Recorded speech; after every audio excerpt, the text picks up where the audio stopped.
Let me just say that standing on this soapbox was not by my design. But thank you for being here again, for staying up to date.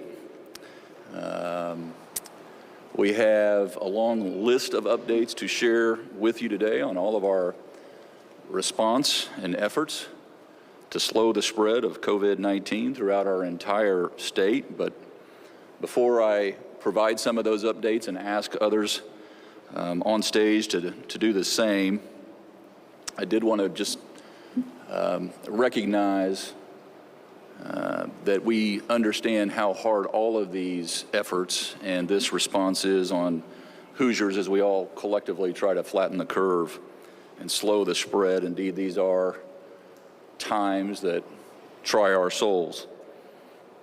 But I will also, at the very same time, say that I'm more convinced now than ever, because of folks that we're all hearing from, folks that I read about throughout the state of Indiana who are stepping forward in that special, unique Hoosier way to assist, that we are going to come out on the other side, for sure, with some painful losses, but in many respects and in many ways stronger for it. I realize not everything is in our control, never has been, never will be. Pathogens are part of our ecosystem.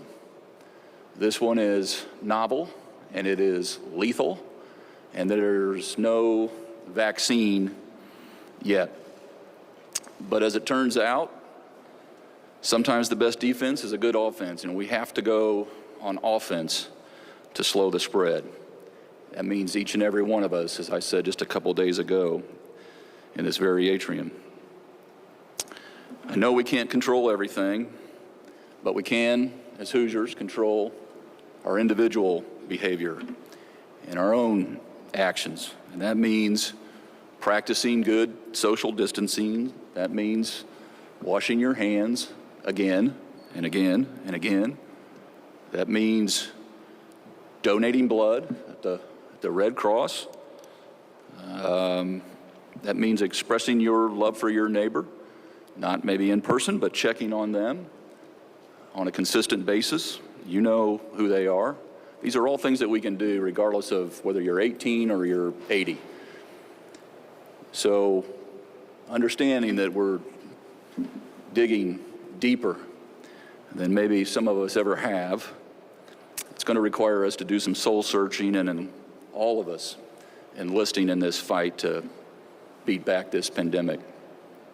And again, I mean everybody, because there is no greater civil liberty than the liberty to not being infected by irresponsible actions and behaviors of others who would dangerously impact the health and safety of our fellow citizens.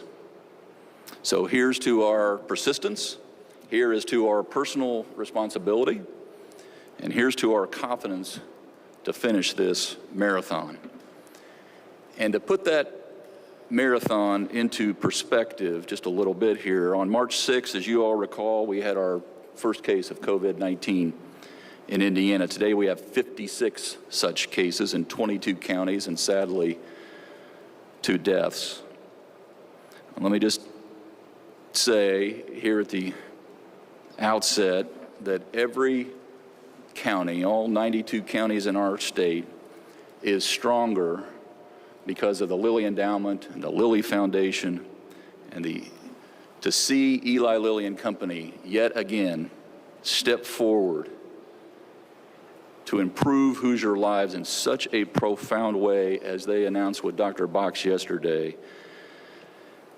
The employees of the Eli Lilly and Company define what corporate citizenship is all about, and their civic duty is a standard that is, of course, exampled all over the state of Indiana. But for them to step forward yet again, this is an honorable company, and it has been ever since the days of the colonel, the founder. So I just want to shout it out from our State House, just how appreciative we are to Eli Lilly in partnering with our State Department of Health to ramp up our daily testing capabilities. And with that, I would just ask if Dr. Box could step forward and give you further updates, more detailed, on the progress that we've made over the coming days and over the course of the coming days still on testing and supplies. Dr. Box. Thank you, Governor. First of all, Hoosiers, I want to thank you for everything that you are doing to help us protect our most vulnerable populations. Please, please continue to social distance and take care of each other, because the steps that you are taking really do matter. It is something that you can do as a Hoosier for your community and for our state. You can make a difference. I want to make sure that you know we have a real-time look into all of our hospital systems across the state, so we know what they're experiencing and what their needs are and how those needs change on a minute-to-minute basis. Right now, they update that on a daily basis. We may get to the point they're updating twice a day or more often than that. If hospitals are facing critical shortages of supplies, such as masks and gowns, we know immediately, and we will help in whatever way we possibly can if their normal supply channels cannot satisfy their needs. Our focus also includes long-term care facilities, dialysis centers, because we know those facilities serve people at the highest risk of severe illness. As this outbreak continues, the needs will shift, and we will adapt to those needs to the very best of our ability. Every state is dealing with supply and demand changes. That makes it especially important that people with mild illness continue to stay home. Isolate yourselves. Do not go to emergency rooms so that hospitals can conserve their personal protective equipment and deal with the most critically ill patients. I'm pleased to let you know that we are seeing more private labs testing for COVID-19, and that partnership with Eli Lilly is expanding testing across Indiana. To date, we have received over 400 results, and you should expect to see the number of Hoosiers that are tested growing quickly beyond just the State Department of Health's ability to test. This expanded testing also means that we are streamlining our process for healthcare providers and encouraging them to use their good clinical judgment as to which patients need to be tested. Keeping in mind always that we have limited amounts of viral swabs, viral transport media, and the personal protective equipment needed to actually obtain these swabs. We will continue to focus on testing in our highest risk patients, such as those who are hospitalized, healthcare workers, residents of long-term care facilities, individuals who live and work in them. On a final note, I want to remind everyone that most individuals with mild symptoms do not need to be tested. Even with expanded testing options, we still have a shortage of supplies, and we need to be mindful of that. As testing increases, we expect to see our number of positive cases grow. I urge Hoosiers to continue to adhere to the social distancing guidelines that have been outlined and limit your gatherings, meeting virtually whenever possible. Stay home for sure if you're sick. And make sure that if you're sick and you're diagnosed with COVID-19, that you contact the individuals that you have been in closest contact with, especially if you are working with that most vulnerable population in hospitals and long-term care facilities. These are challenging times for us, and I know that many people are experiencing hardship because of the steps that we've taken. But I am confident that following these guidelines is the best way that we have as a state to impact COVID-19 on our state. Hoosiers, this isn't over. Do not relent in the steps that you're taking to protect your family and your friends and your neighbors. I sincerely thank you for everything that you are doing to help us to flatten this curve.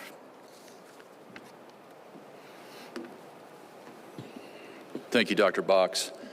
Next, I want to thank Superintendent McCormick, Speaker Houston, Senator Bray. I see Senator Rotz, Representative Baining here, Senator Cruz. Thank you all for your leadership and the collaboration during these unprecedented times. And I also want to underscore what we talked about when we were last together here, and really thank the teachers and the principals and the superintendents for really rebuilding an airplane in flight over these last few weeks. They have turned and burned. And so wanted to add some certainty to some uncertain times, and therefore directing all schools to be closed until May 1st. As we get nearer to May 1st, we may have to close permanently, but we'll make that call down the road. Superintendent McCormick and my team have been in constant contact with the U.S. Department of Education, and we're making sure that they know that we'll be applying for a waiver so that we don't jeopardize or lose any funding in our efforts to keep our kids healthy and safe. And lastly, if, and I stress if, by some miracle, we get students back this year, we'll use that time in class for instruction, not cramming for tests. So I'm canceling Indiana's student assessments for this school year. Let me just add, yesterday, I personally spoke with U.S. Secretary of Education, Betsy DeVos, and informed her of our, not just intentions, but decisions. Secretary DeVos could not have been more interested in removing all barriers and giving us, other states, as much flexibility as we need so that we can creatively and productively use our time now and our remaining time in this school year to instruct our students. On a side note, I just talked to a teacher in Carmel this morning who said that he had never done e-learning before, so they spent 10 plus hours on Monday and Tuesday cramming themselves, getting up to speed. And yesterday was a very successful day, up and running, full speed, very few hiccups. And today, as of just a few moments ago, he said it has been completely smooth. You talk about effective. That's making lemonade out of some lemons, if I've ever heard it. I also, in that conversation with Secretary DeVos, talked about what's been on Superintendent McCormick's radar since early on, and that is, and it's certainly been on parents' radars too, that's, how we're going to handle our 75,000 seniors and all the graduation requirements during these unique times. And so I thought, Superintendent McCormick, if you could shed some light on the decisions that are being made real time and the ramifications that are going to have over the coming weeks and months.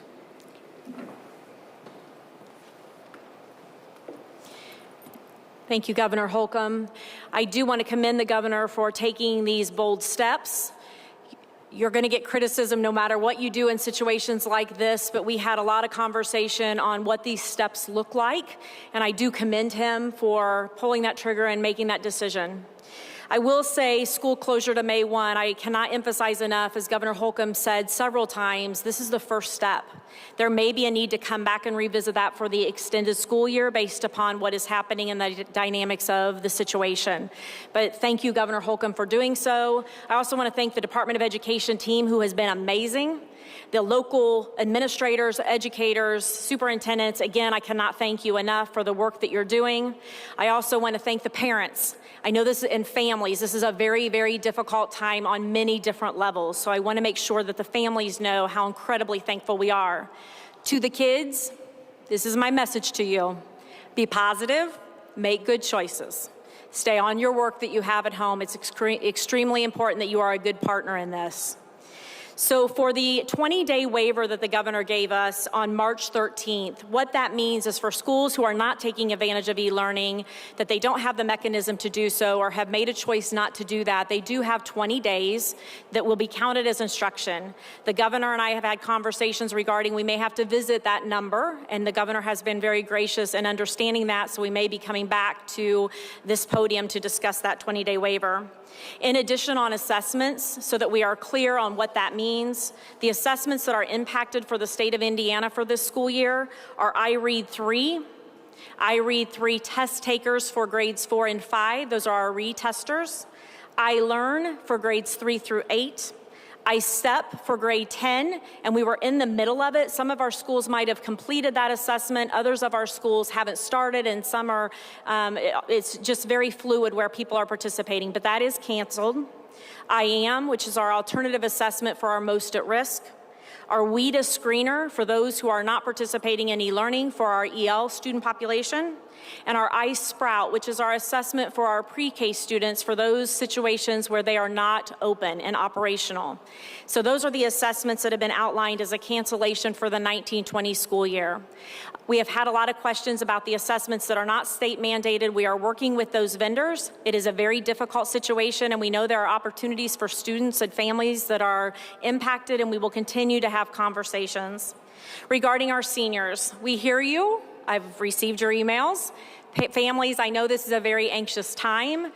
Our goal is to make sure that we graduate seniors. We have a lot of students who have already met that threshold and will be in good shape. Our charge is now to pay attention to those students who have credits that they need to earn, and how are we going to work with our districts to make sure that we get that in for our seniors. I know the ceremonies are also of issue. Our local schools will be making some of those decisions, but as far as the credits and the opportunities and the pathways, we will be making some guidelines and putting those out and working with the governor's office.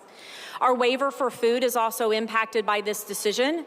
The governor has been gracious again as far as making sure he supports that waiver. At this time, 94% of our districts are providing some type of food through the USDA program or food access through local programs. So to our local partners who are making that happen, thank you. We cannot thank you enough. Our schools are not just taking care of school-age children, they are taking care of families. So again, the announcement today I know is taxing on a lot of people, but I think it's the right thing to do for the wellness and the healthiness of our students and our families. Thank you.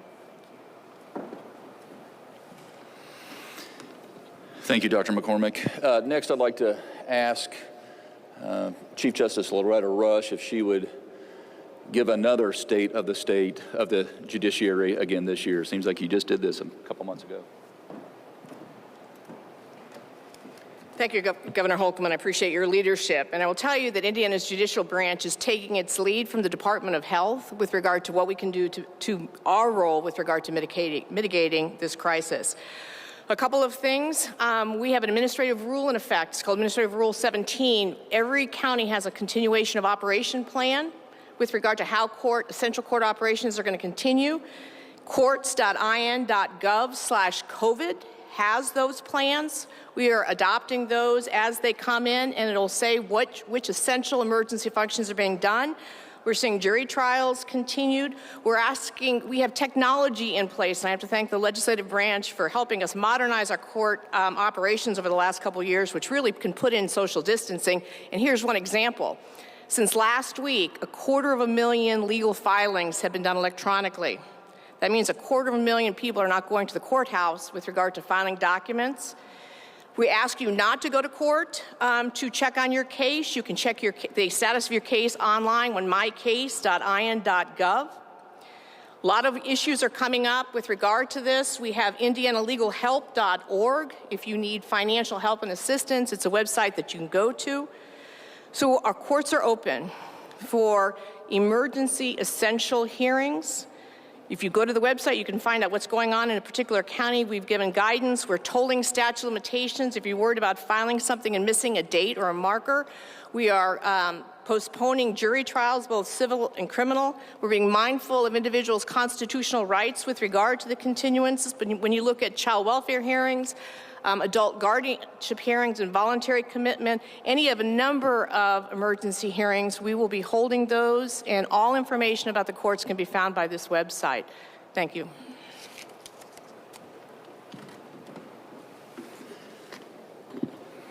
Thank you.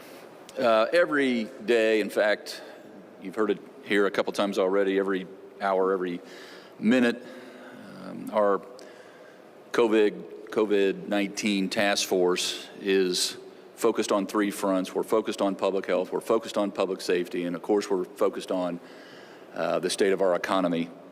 Earlier this week, I requested the U.S. Small Business Administration to basically make a disaster relief, low-interest loans available up to $2 million for our 512,000 small businesses nestled all over the state of Indiana.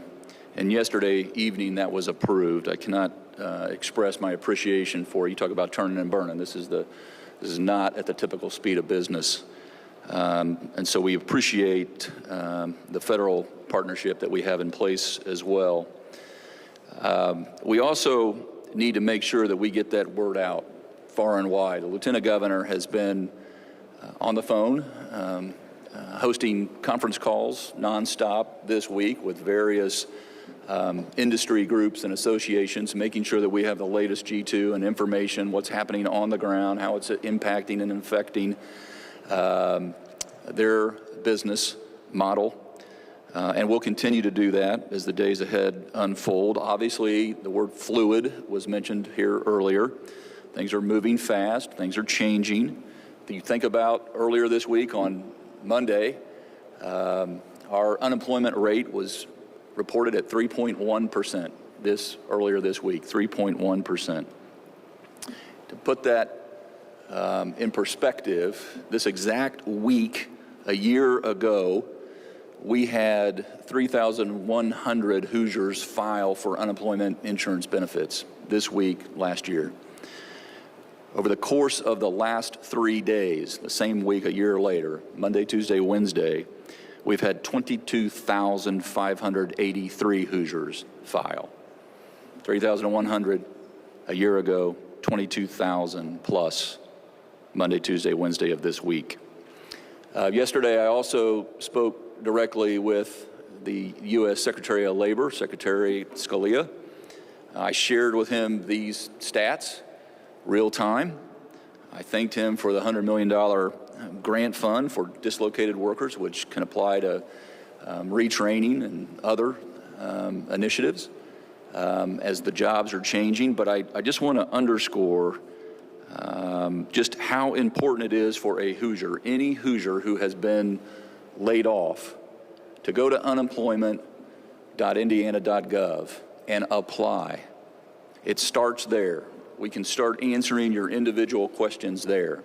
You can call for sure, but you can also do this online. It's very efficient, and we'll keep up to speed with what's going on in your life. We're going to do everything in our power and in our ability, along with our partners, of course, in Congress and in the President's administration, to bridge where we are now to that day where we completely bounce back. I've asked, as I mentioned a couple days ago, every agency in this administration to do a deep dive and see what things that they need to be doing differently to meet Hoosier needs during this storm. And you'll hear from our OMB director here in just a second, Chris Johnston, but we've got a long list that I think you're in possession of now.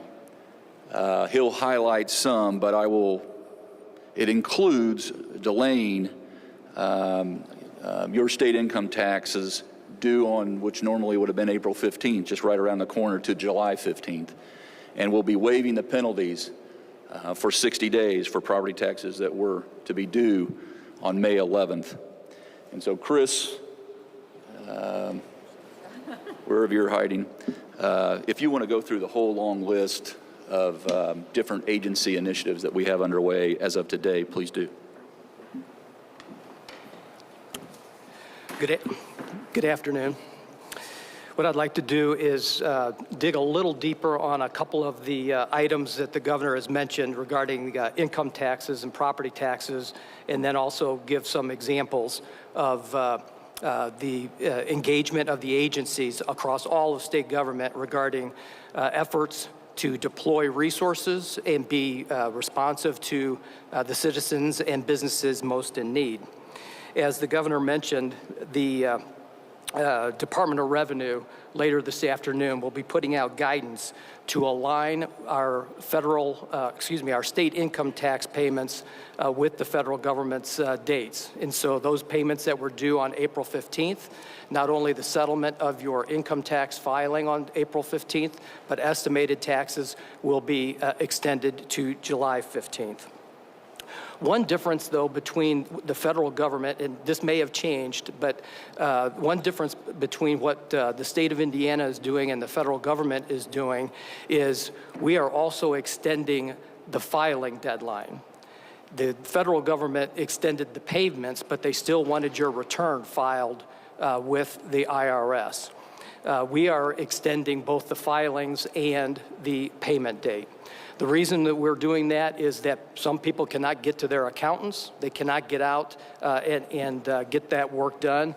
The CPAs that might be doing some of that work for businesses, small businesses, and individuals do not have the opportunity because they're social distancing as well to get out and serve their clients. And so we think it was only proper to extend the filing along with the payment date.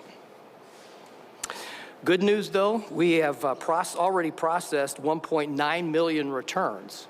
The state of Indiana processes about 3.4 million returns, so we're well into that. And out of those 1.9 million returns, $1.25 million are refunds. Or excuse me, 1.25 million returns have refunds. The Department of Revenue is currently processing returns that are filed electronically in 10 days.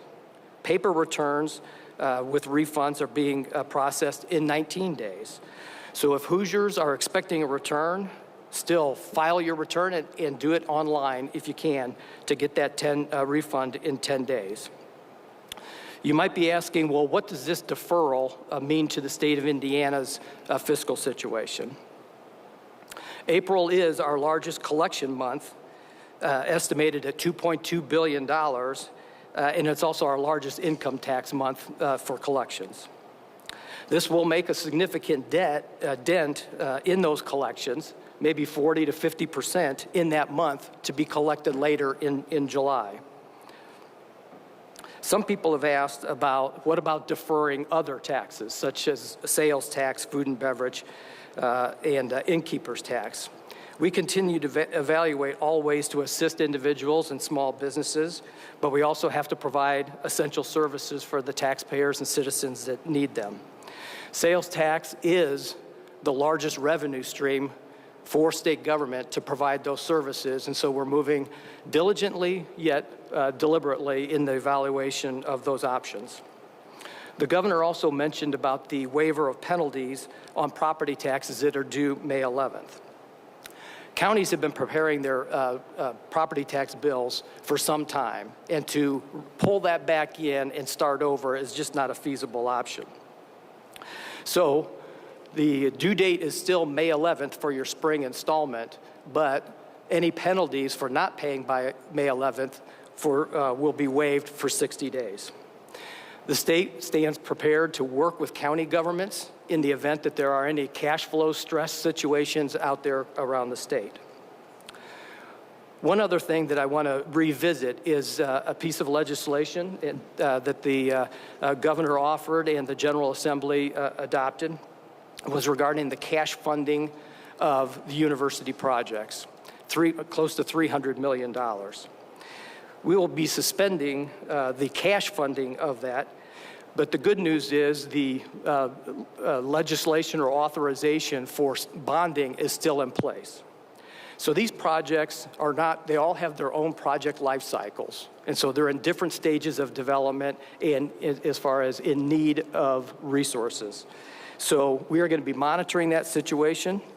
The ability to hold on to that cash obviously gives us greater flexibility. And as the revenue situation plays out over the course of this year, we'll be making further decisions about whether to use the cash or bond for those projects, or possibly a combination of the two.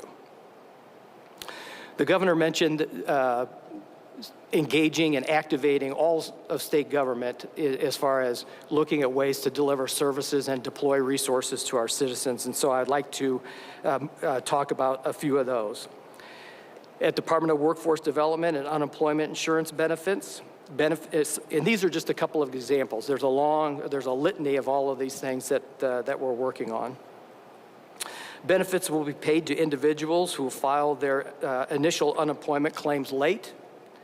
The individuals will continue to accrue unemployment eligibility if they take leave because of COVID-19. In the housing area, there will be no residential eviction proceedings or foreclosure actions that may be initiated during the public health emergency. Housing will also extend deadlines for housing assistance recipients or requirements for eligibility documentation.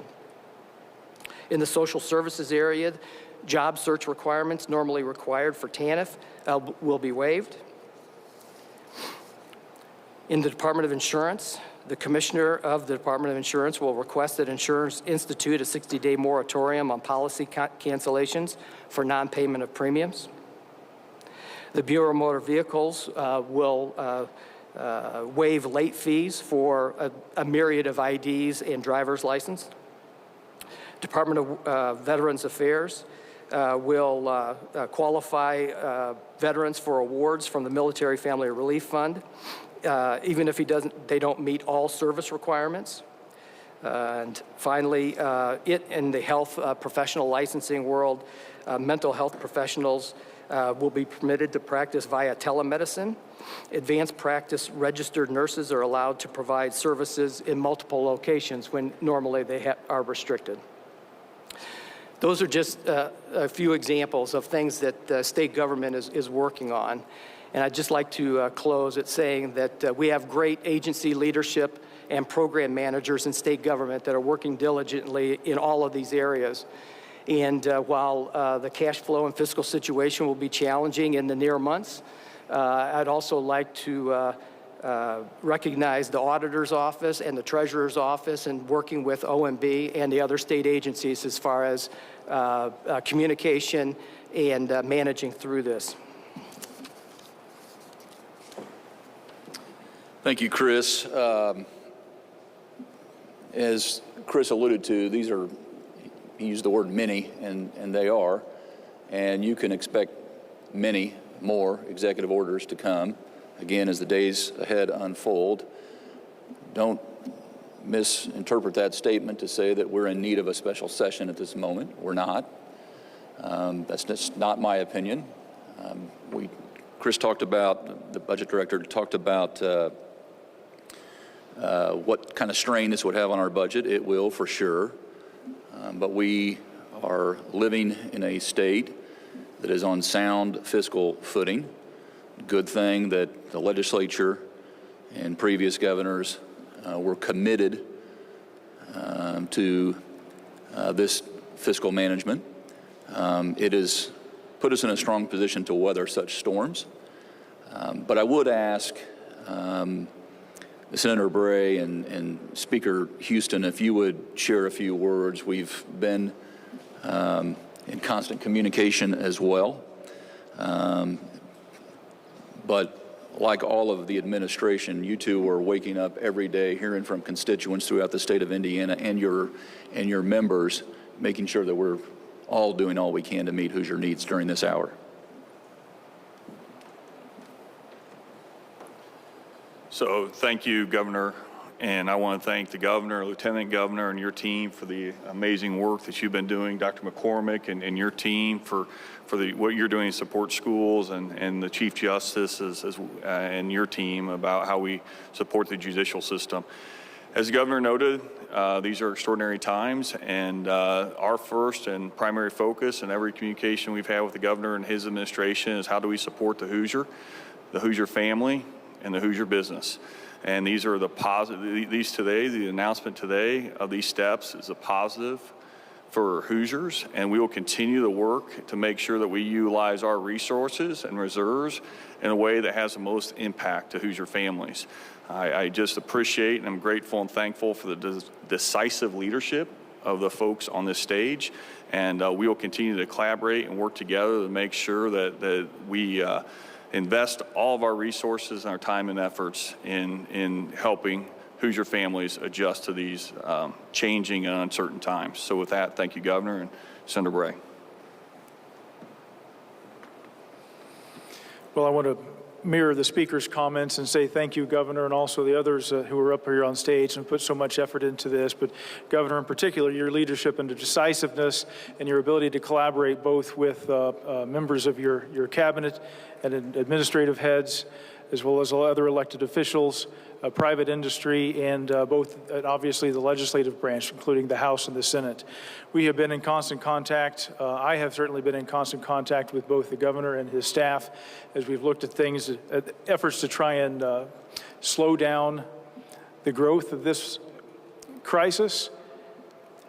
And as we try to tackle the challenges that we face, both with regard to Hoosier health, the education of our children, and the challenges the business employees are going to face in the coming weeks and months.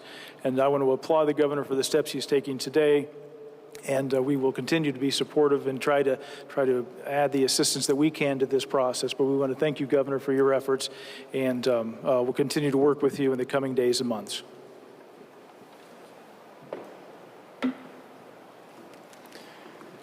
Well, I think that's a wrap on a slow news day. I'm assuming you might have some questions. The May primary, your emergency declaration sends 30 days out. The primary is May 5th. Do we have a primary? Is it all mail-in? Where are we with the primary? Under discussion as we assemble here. I have been in discussions with the Secretary of State, Connie Lawson, and she has been in communication, in constant communication with the chairman of both of Indiana's major parties. They all know that I personally support postponing the primary election. I say this out of first concern for our county officials that have to conduct these elections, our poll workers, and voters themselves. And now the details have to be worked out, and the Secretary of State is running point on that. But I'll support ultimately the decision to postpone our primary election.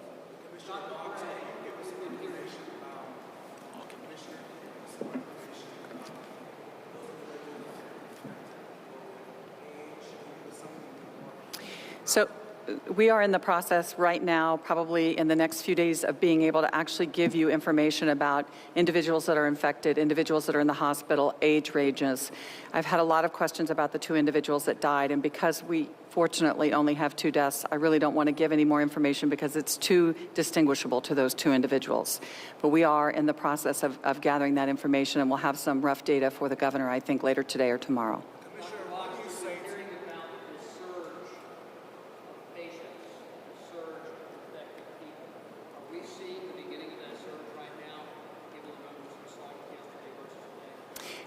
Well, I think we're testing more people. I think that's part of the difference there. And again, I expect those numbers to go up, so I don't want people to be panicked about it.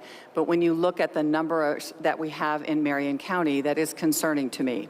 And so as we look at that, when you have a number of people that are sick and in the hospital, that's that top 15 to 20%. But we know there's another of 80% of individuals, right, that are probably mildly ill or may be totally asymptomatic with this virus. So that is why we have the need for the social distancing. That is why we really need to adhere to this so we don't infect more of our at-risk population. What about tests?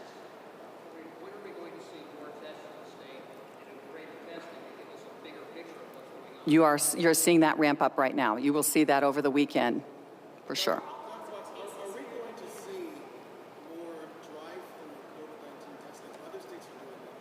Florida, Washington, other states. Are we going to see more of that, particularly here in the United States? I personally see a role for a clinic or an area where individuals can be tested that need to be tested but maybe do not need to be in the emergency room. I do not see a need to test the young, basically healthy person or even children that have these symptoms, because that is not the population that we want to expend all of our resources on.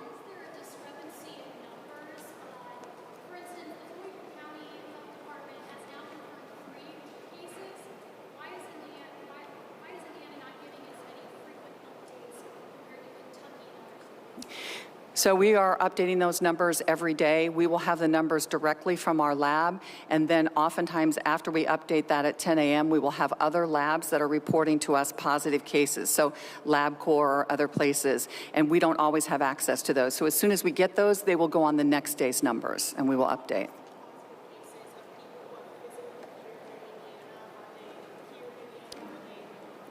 You know, I cannot say that specifically, but they should be Hoosiers that are being tested right here.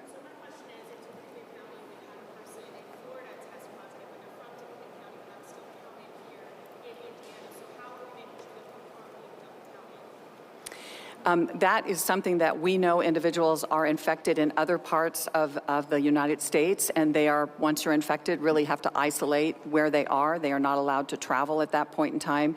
So consequently, those numbers will get counted where they individually are tested and positive and isolate.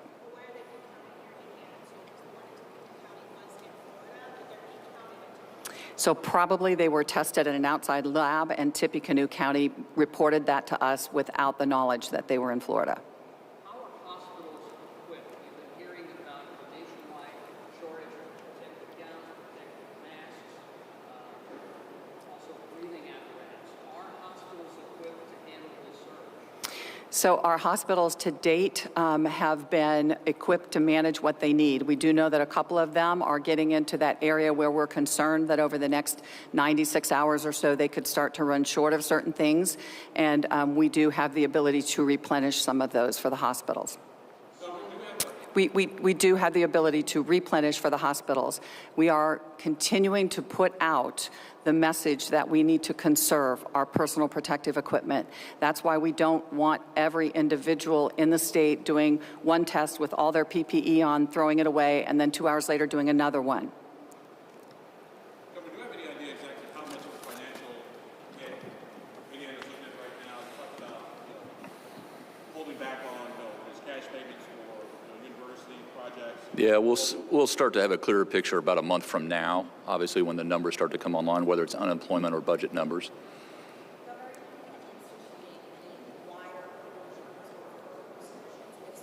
Beyond the schools on May 1st? Not at this time, but we're open-minded, and we will, as you've heard me drone on about, we'll respond to the facts on the ground. Governor, the commissioner just mentioned community spread in Marion County. Yeah. Are you ready to ask the mayor, are you ready to do a shelter in place to contain? Not at the moment, but we'll make that decision when we make that decision. Sir, can you explain why you're not making that decision currently? Because I'm relying on the commissioner and other members of the task force that we're not there yet. Governor, given everything that's going on and could happen, what's keeping you awake? I haven't slept in a while. I'm awake all day and night. All of this is keeping me. Look, I talk to Hoosiers from border to border in different walks of life, and this has rocked their world, understandably. It has changed everything. And I want them to know, and that's why I want to be in constant communication. Lieutenant Governor and I want to know what the individual challenge is, what the barrier is, whether it's unemployment or questions about where's my kid going to eat. We want to help them solve that problem.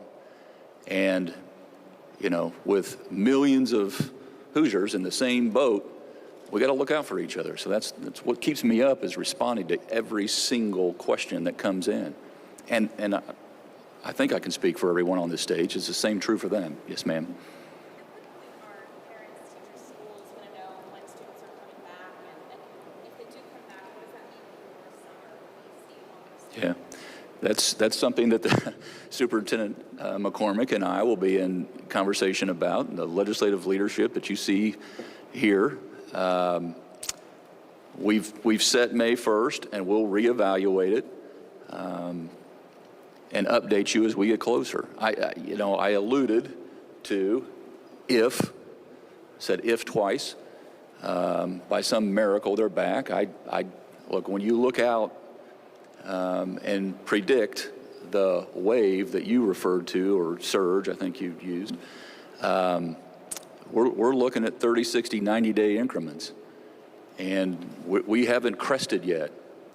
That's why everything that we're doing is trying to slow the spread so we don't overwhelm, so that we don't misuse these personal protective pieces of equipment.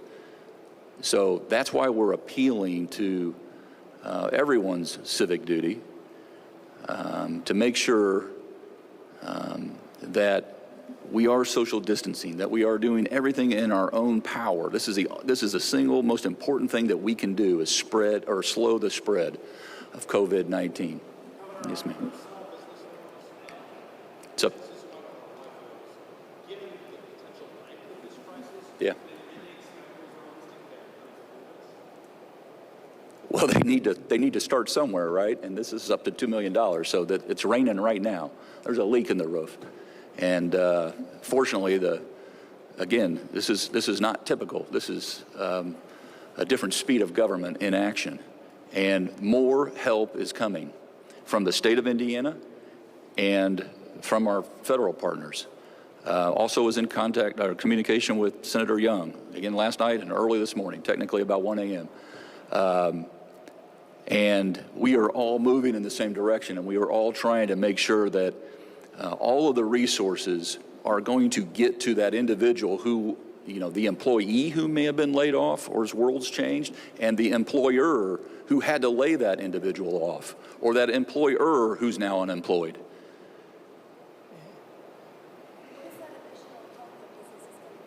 It's up to the $2 million loan from the SBA. There will be more that we'll announce shortly.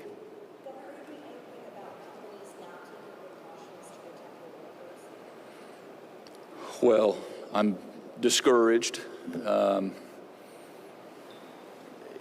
to think that anyone would jeopardize someone else's health and safety. These are not measures that anyone wanted to take. These are measures that we have to take. And I would just appeal to their sense of decency to adapt to the facts. And should we need to take further steps, we will. As far as e-learning days, obviously that's something that's easy for people in city areas, but what about the middle and rural counties in Indiana that don't have access to broadband internet? How are these kids going to Yeah, it's different. You want to take that, and then I'll comment too. I saw you nodding, jumping all over that. So presently in Indiana, we have about 50% of our districts who are one-to-one. So that's one child to one device. That does not mean that 50% of our districts have access at home or that they have take-home devices. So schools are diligently working on how to get devices home other than a phone, because when you ask families, are you connected, and they say yes, and it's a single phone, it's difficult to run e-learning on a single phone. So we're looking at access. We've worked with some partners. We've sent out free resources. There is a gap, and I'm not going to pretend that there's not one, but that's where schools have to make that difficult decision. Do they have the capacity as a community to run e-learning, or do they just have to close their doors and not run e-learning? So at this point, we're collecting data on how widespread e-learning is, so we have a better handle on what are those needs and what's happening with that practice at this point.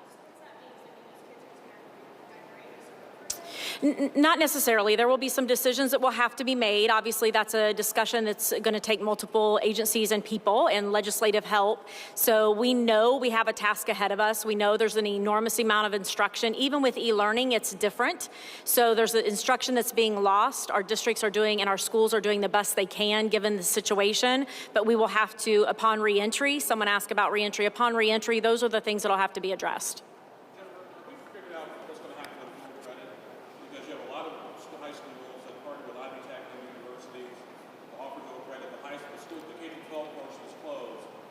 colleges are still open via distance learning? Our team has been in communication with those different higher ed institutions that partner with our local schools, and there are several. So they are having that conversation to locally determine what that looks like. Our goal is to get those dual credits to the students. I think the university, their goal is also to get credits to those students. So it's a partnership, but it depends on the higher ed institution, it depends on the local high school.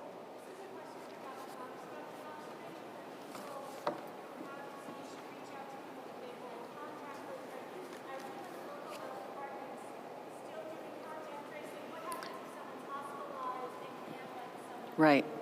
So we are specifically doing tracing, but as more people get tested across the state and that result comes back and goes to their private practitioner, I will not, as opposed to in the past, have collected information about where they work, who else is in their home, and have other information. So I think it's important to start getting that messaging out there that we are available, our local health departments are available, we are continuing to follow this through. Our focus will be on those individuals that are working in healthcare and long-term care facilities, that work in long-term care facilities, those individuals that have exposed our patients, our individual Hoosiers across the state at highest risk. It's a very good question.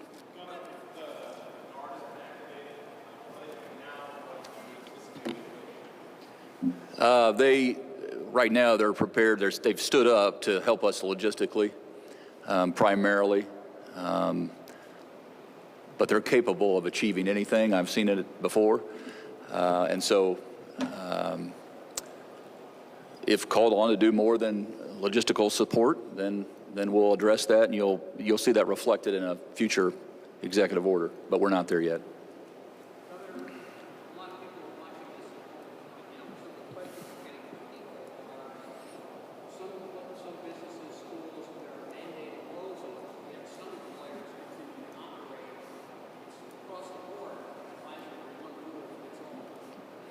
Well, again, I'm discouraged if businesses are not practicing social distancing. I've talked to a long list of businesses who have completely adapted their business model to see it through. I have personally, over the last 2 nights, gotten taken out food to restaurants that used to offer in dining, and now they've gone to order online, pay online, pick up, they bring it outside. And so I'm going to continue to, recommend and encourage Hoosiers to try to keep our main streets functioning, understanding that, not every establishment is a small business. There's some factory lines. We've been in discussions with folks who are increasing their shifts. There are a number of ways to continue operation in just a different way. And we're appealing to folks, first and foremost, to do the right thing.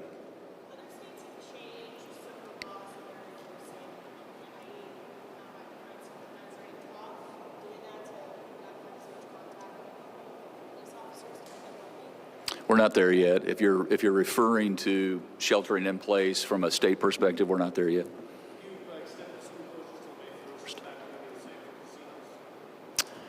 We haven't addressed casinos extension yet, but it would be reflected. The extension would be reflected forthcoming. Yeah. Are you encouraging the same part of elections to eliminate the rules regarding mail-in ballots that have so many reasons? So You'll learn more soon from the Secretary of State on their agreed upon thoughts. We're trying to build consensus here. That's the best outcome for something as important as an election.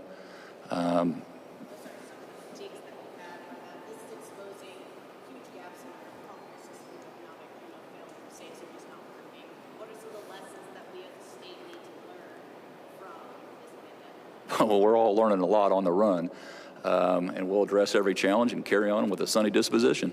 Look, this is an unprecedented time we find ourselves in. I was on the phone with 30-plus governors yesterday, Republican and Democrat. Governor Cuomo was talking about the escalation of change that he has to make on an hourly basis in New York. We're learning from what New York is doing. Governors were learning from what Indiana was doing. The best way that we'll see ourselves through this is with ourselves moving in the same direction. We've put out those guidelines, we've put out those recommendations, and where we need to enforce, if we get to that point, we will.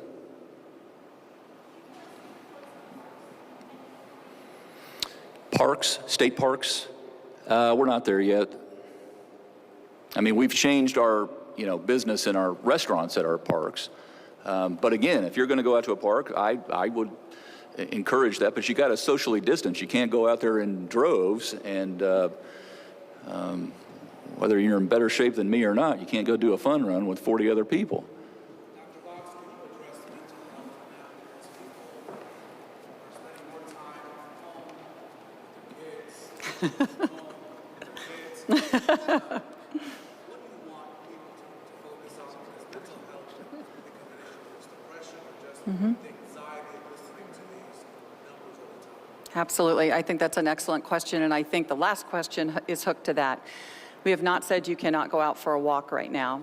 Spread yourselves out, go out. If it's a nice day, go to the park. I think that's one of the best things you can do for your mental health. Get some exercise, be outside, be in nature. I think the other things you can do is you can read books to each other. You can play board games. Those things that our parents used to do with us as kids are things that are really important that we can now introduce our children to, besides just having their phones or their video games. I want to say there are certain populations that we're thinking very closely. I know Dr. Sullivan and I had a discussion about the mental health aspects of our elderly individuals that are now not allowed to have their families. And I know I have an elderly mother-in-law and my father, and I can't see either of them at this point. We would happily give them a device to use, but with the way their hands shake and their knowledge of technology, they couldn't do it. So how can we get a mental health professional in that is actually taking that to them so that they can be in connection with their families over their phones or another device? I can assure you that we have hotlines available and actually are referring individuals over. And I want to say that the heroes in a lot of this are our healthcare professionals that are on the front lines of this. And we've heard from several of them about how stressed they are, not just with the burden that they're seeing with health, the sickness, the level of sickness they're seeing, but also the underlying fears and anxieties that they have. So we're really trying to pay attention to that. So it's a very good question, and we're not ignoring that at all.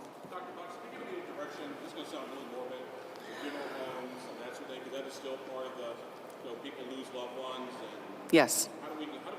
What's the advice for losers how to navigate all that? Well, I think that's something that we've already given directions to coroners and to funeral homes, and we don't need to be having funerals of 100 or 200 people. So those may be things that get changed, delayed, altered in some way, and that's certainly things that we have been discussing.